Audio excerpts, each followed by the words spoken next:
Good evening mga ka-59. Duty time na naman. Ito pala yung aking shotgun na issue. Ito pala yung CCTV na minomonitor ko. Ito yung guardhouse na stay in ako. Dito rin ako nagluluto. Dito lang ako natutulog. Tapos ito yung garahe ng mga sasakyan na rinirobing ko paggabi. Ito yung binabantayan ko paggabi, yung check-in at saka check-out ng mga sasakyan.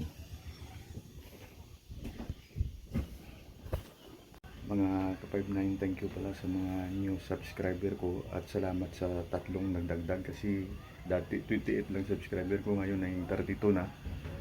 So thank you.